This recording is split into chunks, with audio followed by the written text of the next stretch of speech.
السلام علیکم۔ آج ہم ایک بہت ہی عام سوال پر بات کر رہے ہیں جو وضو کے حوالے سے اکثر سننے میں آتا ہے۔ جی وعلیکم السلام۔ سوال یہ ہے کہ کیا سطر یعنی جسم کا وہ حصہ جسے چھپانا شرعاً ضروری ہے، اگر وہ کسی وجہ سے کھل جائے تو کیا وضو ٹوٹ جاتا ہے؟ جی ہاں، یہ سوال واقعی بہت عام ہے اور اس پر کافی آپ کہہ لیں غلط فہمیاں بھی ہیں۔ بالکل۔ تو آج ہم نے سوچا کہ کچھ مستند حنفی فقہ کے ذرائع جیسے فتاوی ہندیہ ہے، فتاوی دارالعلوم دیوبند اور ایک بہت اہم کتاب اغلاط العوام، ان کی روشنی میں اس مسئلے کو سمجھنے کی کوشش کریں۔ جی بالکل، مقصد یہی ہے کہ ان حوالوں سے ایک واضح بات سامنے آ جائے۔ کیونکہ وضو کا تعلق عبادات سے ہے تو یہ جاننا ضروری ہے کہ کن چیزوں سے وہ ٹوٹتا ہے اور کن سے نہیں۔ تو پھر بنیادی سوال سے ہی شروع کرتے ہیں۔ اگر کسی شخص کا اپنا سطر کھل جائے، چاہے وہ غیر ارادی طور پر ہو یا جان بوجھ کر، تو کیا اس کے وضو پر کوئی اثر پڑتا ہے؟ دیکھیے، اس حوالے سے جو ہمارے پاس فقہی ذرائع ہیں وہ بہت واضح ہیں۔ جیسے آپ نے فتاوی دارالعلوم دیوبند کا ذکر کیا، اس میں تو یہ سوال براہ راست پوچھا گیا ہے۔ اچھا، کیا سوال تھا اور جواب کیا تھا؟ سوال تھا کہ سطر کھلنے سے وضو ٹوٹتا ہے یا نہیں، اور جواب بالکل مختصر اور واضح تھا، نہیں ٹوٹتا، فقط۔ اچھا، یعنی بالکل صاف جواب کہ نہیں۔ جی بالکل، صرف سطر کے کھل جانے سے وضو نہیں ٹوٹتا۔ ٹھیک ہے۔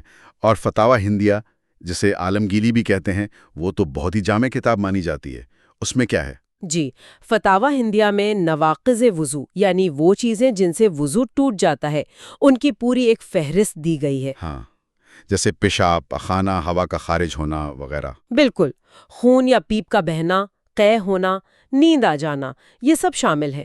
لیکن اس پوری فہرست میں کہیں بھی سطر کے کھل جانے کا ذکر وضو توڑنے والی چیز کے طور پر نہیں کیا گیا۔ یہ تو بہت اہم نقطہ ہے۔ تو مطلب جو بنیادی فقہ متن ہے ان میں یہ بات نہیں ملتی؟ جی نہیں۔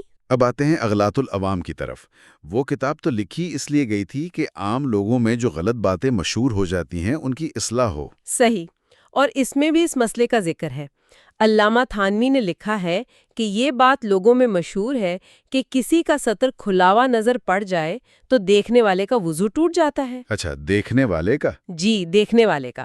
لیکن انہوں نے اسے محض غلط کہا ہے، یعنی بالکل غلط فہمی ہے۔ اور اسی طرح وہ جو ایک بات ہے کہ عورتیں گھر سے باہر نکلیں تو وضو ٹوٹ جاتا ہے؟ ہاں، اس کا بھی ذکر ہے اور اسے بھی غلط قرار دیا گیا ہے، یعنی یہ اعمال بذات خود وضو نہیں توڑتے۔ لیکن یہاں ایک شاید زیادہ گہری بات بھی ہے۔ اغلاط العوام کے حاشیے میں کچھ وضاحت ہے اس پر؟ جی ہاں، اور وہ وضاحت بہت ضروری ہے۔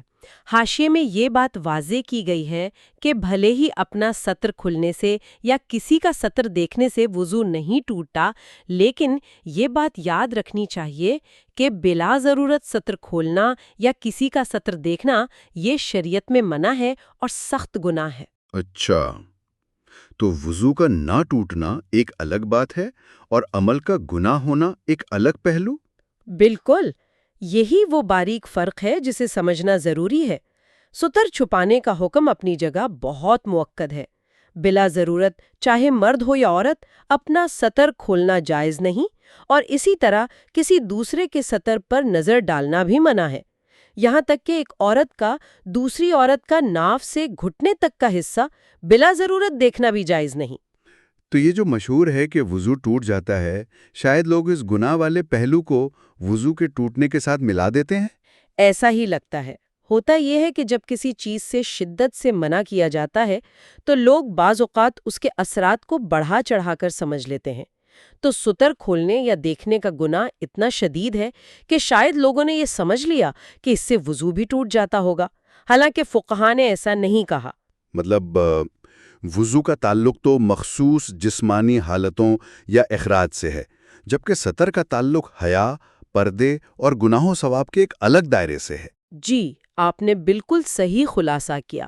وضو نہ ٹوٹنے کا مطلب یہ نہیں کہ وہ عمل جائز یا ہلکا ہے۔ سطر کی حرمت اپنی جگہ قائم ہے۔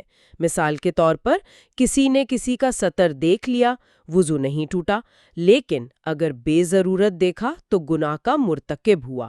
اور وہی بات عورت کے باہر نکلنے پر بھی لاگو ہوگی۔ وضو نہیں ٹوٹتا، لیکن اگر بے پردگی سے یا بلا ضرورت ہو تو وہ عمل بذات خود ناپسندیدہ یا منع ہو سکتا ہے۔ بالکل، ہر عمل کو اس کے اپنے شرعی حکم کے مطابق دیکھنا چاہیے۔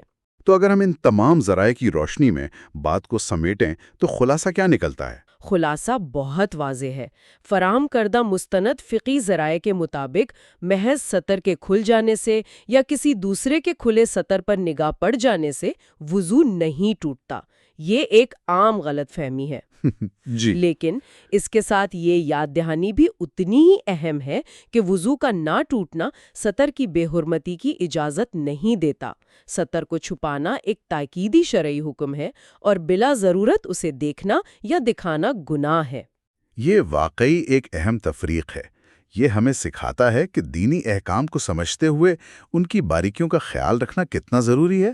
جی بالکل، ایک ہی عمل کے کئی پہلو ہو سکتے ہیں، ایک فقہی، ایک اخلاقی اور ایک معاشرتی۔ ہمیں پوری تصویر دیکھنی چاہیے۔ یہ بات ہمیں شاید یہ سوچنے پر بھی مجبور کرتی ہے کہ ہم زندگی کے دوسرے معاملات میں کتنی بار چیزوں کے صرف ایک رخ کو دیکھتے ہیں۔ شاید کئی بار ہم کسی عمل کے فوری نتیجے پر تو نظر رکھتے ہیں، لیکن اس کے گہرے اخلاقی یا روحانی پہلو کو نظر انداز کر دیتے ہیں۔ اس پر غور کرنا چاہیے۔ بہت خوبصورت نقطہ اٹھایا آپ نے۔ یقیناً غور طلب